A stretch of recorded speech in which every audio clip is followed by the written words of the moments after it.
And downbeat.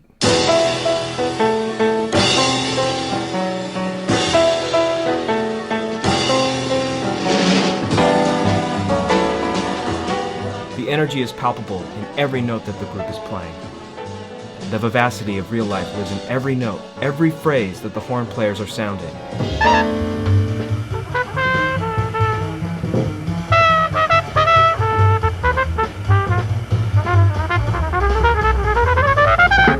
The drive and conviction from the beat of the rhythm section is mesmerizing.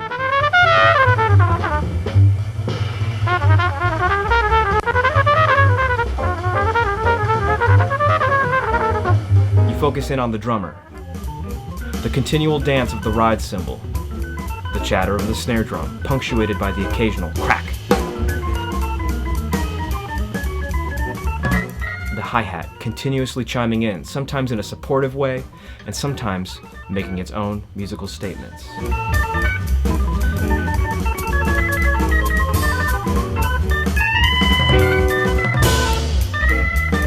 And after all of that, there's one question in your mind that still lingers.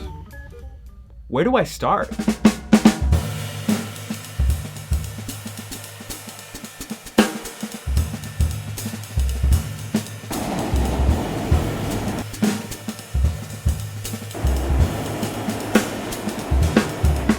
One of the questions I get a lot in my teaching, both in private lessons and in group settings, is how can I learn to play jazz? Usually these are students that are younger and have minimal experience in both listening to and playing the music. Similar to learning a new language, attempting to take your first steps into a new musical style can be daunting. But whenever you begin to learn something new in music, it's important to do some investigation from trusted sources and find out what elements are recurring structurally.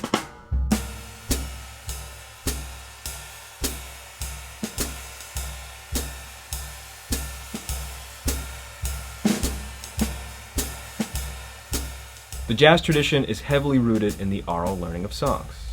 Aural meaning learning by ear. You don't have to dig too deep to find interviews of the masters of the music talking about learning tunes by ear. For example, in this collection of interviews and writings by John Coltrane, Coltrane speaks about how Thelonious Monk, one of the genius composers in jazz and his one-time band leader, preferred his sidemen learn his music not by reading it, but by ear. Monk would sit at the piano and repeatedly play sections of his songs until it was both heard and felt by Coltrane. Coltrane says too that memorizing a piece of music is a much faster way to feel and know it than trying to internalize it through reading alone. I caught up recently with drummer and composer Quincy Davis to ask him specifically about learning your instrument and getting better at it through learning tunes. Can you tell us about your process about learning tunes and maybe how you see tune learning as a part of, growing as a musician? So, first of all, I do think that it is the foundation of kind of learning the ABCs of what jazz is about. Even if you don't want to live at just playing jazz standards and playing traditional jazz, that would limit you these days. I get that, but it's a part of the fundamentals that I think gets taken for granted that absolutely influences how you learn music. That's more complex, because to me a standard is not complex. It can be as complex as you want it, but I should say a melody, most of the great melodies, the American songbook, the melodies are not complex, and that's why we can remember them. That's why they've stood the test of time. Learning tunes can be one of the most powerful ways to learn the music and to get better at your instrument. Learning the melody, song form, and structure of a tune can present new melodic and thematic ideas behind the drum set that you might not have otherwise thought to play. Learning a song not only allows you to know what melodies are going to be played, but also informs you of the song form, so that while you're moving from section to section, you can always be tethered to where you are in the song. This knowledge of the song form can help impart ideas about when to guide the momentum of the song in a new direction, such as switching to a different ride cymbal, changing to a different groove, or maybe even laying out altogether at the beginning of a new solo. Before we even pick up the drumsticks, we need to sing. Quincy, what do you have to say about singing? All the great music in the world, everybody sings. For the most part, I can't think of cultures where, Israel, Brazil, Cuba, uh, Japan, India, like all the drummers sing. Of course, Africa, many of the countries, everybody sings except for us. It's like, no, I'm a drummer. I don't sing. What? If you're a musician, you sing, even if you don't have a voice like Beyonce or like Ella Fitzgerald or Frank Sinatra. You sing. If you can't sing, you're limiting your musicianship, honestly. Now, even if we're not intending to become vocalists, it's imperative to make singing a regular part of your practice routine. There is no more innate instrument that we can play than the one that is inside of us, our own vocal cords. If we're struggling with a melody or rhythm, singing it out loud for about 5 minutes at a slow pace and really being specific about how we sing it can be way more effective than hours thrown at practicing the same phrase or section of a piece. As drummers, we can even practice singing along while playing some drum set.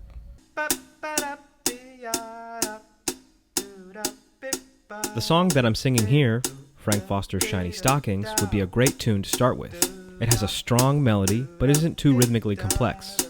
I'm just trying to keep a light, even quarter note pulse and get the melody in a place that it feels good.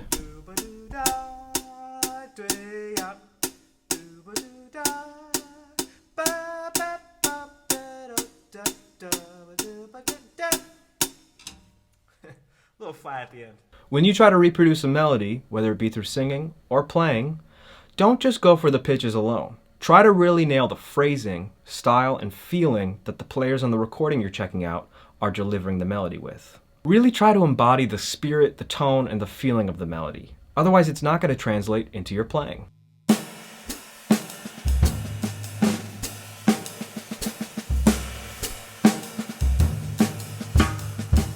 Now, if you're a drummer watching this, it would be of tremendous benefit to start spending time regularly at the piano.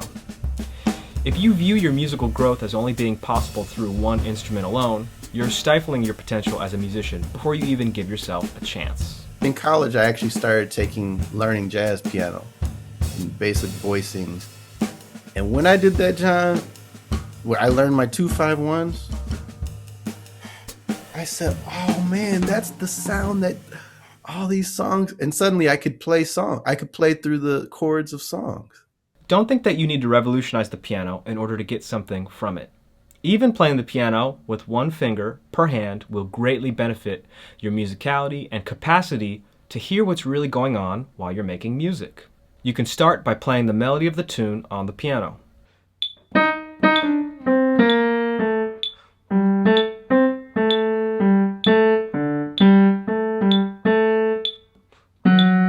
Be sure to play it in the same register on the piano that you're singing it in.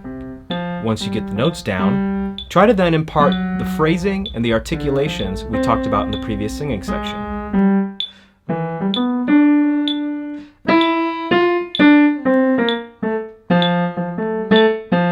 The next step we can take is to just play the bass notes alone in the left hand. Don't worry about playing any intricate bass lines yet. Just play the roots of the chords. And if you feel a little bit more comfortable, play the roots and the fifths of the chords. Now, once you feel good about this, you can then re-add the melody in the right hand.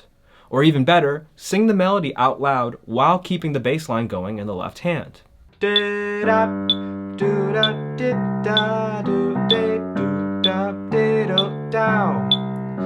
If you can play the melody and the roots of the chords on the piano at the same time, you're already doing quite a bit of work toward developing your aural skills. And as Quincy says, obviously hearing harmony and melody, understanding form, understanding how harmony relates to your textures and how do you convey this sound? How you convey this sound?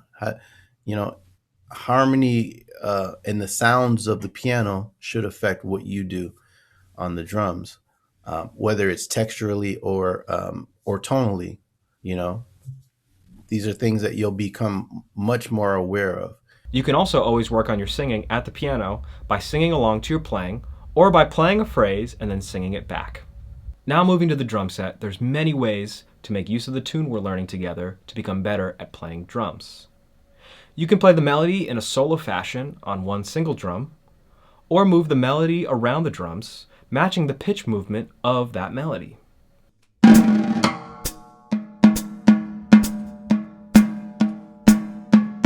So I'm keeping the melody first only on the snare drum and playing hi-hat on 2 and 4 just as a reference for the time.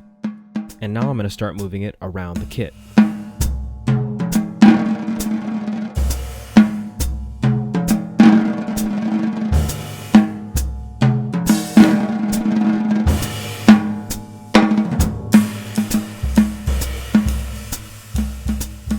While you can always bend the pitches of the drums and change the tuning of the drums to try and precisely hit the pitches, don't put too much pressure on yourself right away to do this. Just try and follow the melodic direction. As the melody goes up, move to a higher pitched instrument on the drum kit. And as the melody goes down, reflect that too in the drums. Think about the different sounds and the lengths of decay on the drum set. If the melody is really short and punctuated, it doesn't make much sense to reflect this in the ride cymbals, usually a much longer and sustained tone. This isn't to say you shouldn't experiment. You should.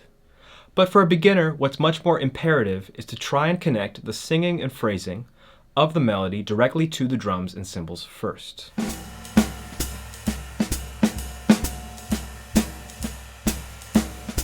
You can also play the melody in the snare drum and bass drum while keeping time going in your ride cymbal and hi-hat to find new comping ideas that you otherwise would not have found. The only limitation in being creative and finding new ways to use the melody is your own imagination.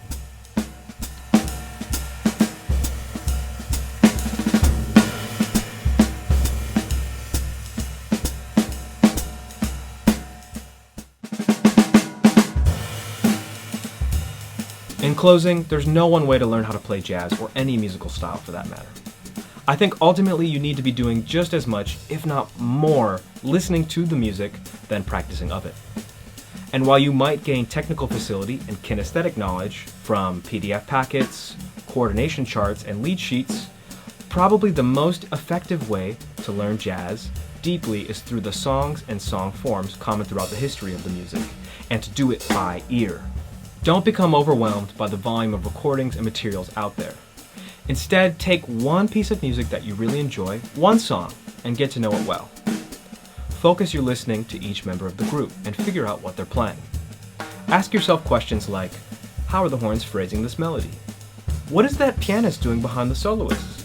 And when the soloist changes from sax to trumpet, what changes in the piano playing? How is the bass player and drummer hookup supporting the music so well? In an age where we have almost the entirety of recorded music at our fingertips at any moment, there's tremendous value in the act of living with the same recording for a long, long time. Take your time. You're not going to conquer music in one day, but you have to start somewhere. So why not start with a song or two you really admire and get to know them well? If you're looking for a place to start listening, here's just a few of the first jazz albums that I really connected with at a young age.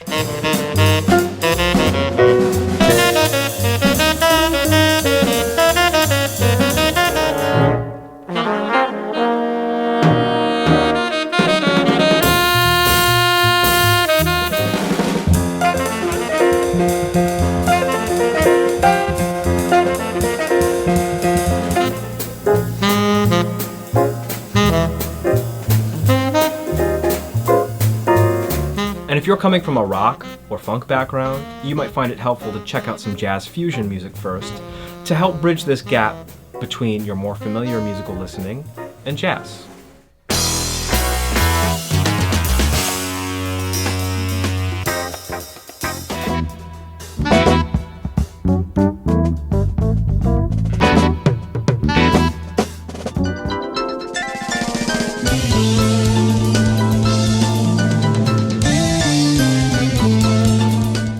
Now, if you enjoyed this video, it would help me out tremendously if you clicked like right below.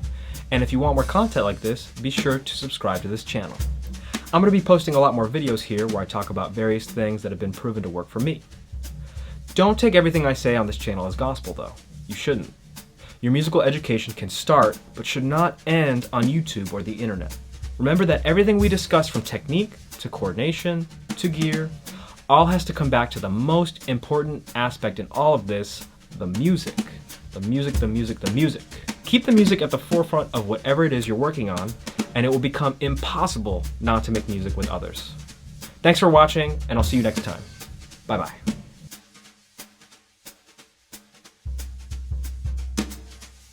Tip from the pros: don't drink sparkling water while you're recording yourself speaking into a camera, because it will become Burp Central Station.